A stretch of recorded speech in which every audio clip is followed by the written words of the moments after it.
this feels like a film that we rarely see anymore, and that it's about real people having real relationships. And it even seems like it's influenced by the movies that Alex Kurtzman probably watched growing up, you know, in the 70s and early 80s.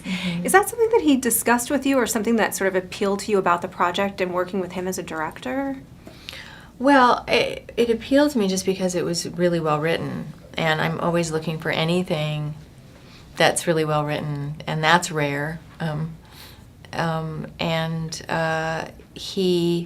And then, you know, having met with him and learning that it was his story and something obviously that was, he was incredibly passionate about, it made sense that the script had, you know, such a truth to it.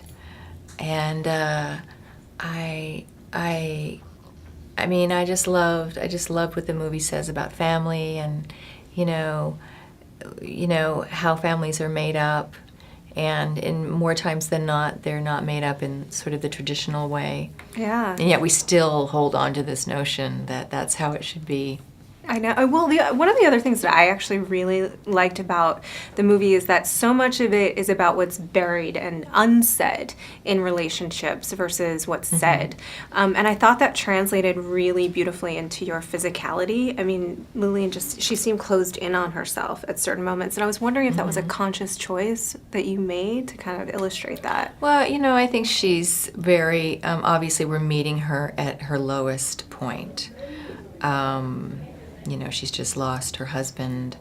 Things aren't going so well with the son. And she's, you know, got some physical issues of her own.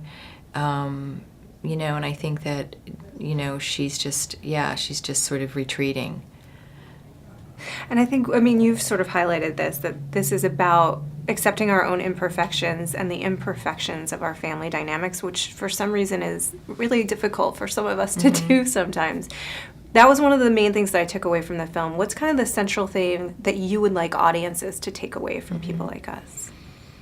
Well, yeah, I think that if people can just think about, and if we could all just accept that we are dysfunctional as a breed of people, and that families are dysfunctional, and that we all have secrets. And the odd thing is that we are all desperate to connect in some way, every single one of us, and it sort of plays itself out in, you know, in various ways.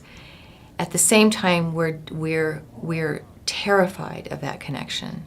So there's this sort of vicious cycle that happens, and every now and then something comes up, and usually it's a tragedy, usually it's like a death in the family or something like that forces everyone to sort of drop all of that and be vulnerable with each other, that real, and I think everyone is, well, a lot of people have at certain points in their life experienced that, where it allows you to connect in such a real way, and I remember I've had moments like that with people where I felt like, God, if I could just hold on to this, if I could just not let life take me down that other path again, because it feels so right and so good. So, and I think if this family, as broken as it is, can have a second chance at having real relationships, then, you know, then anybody can.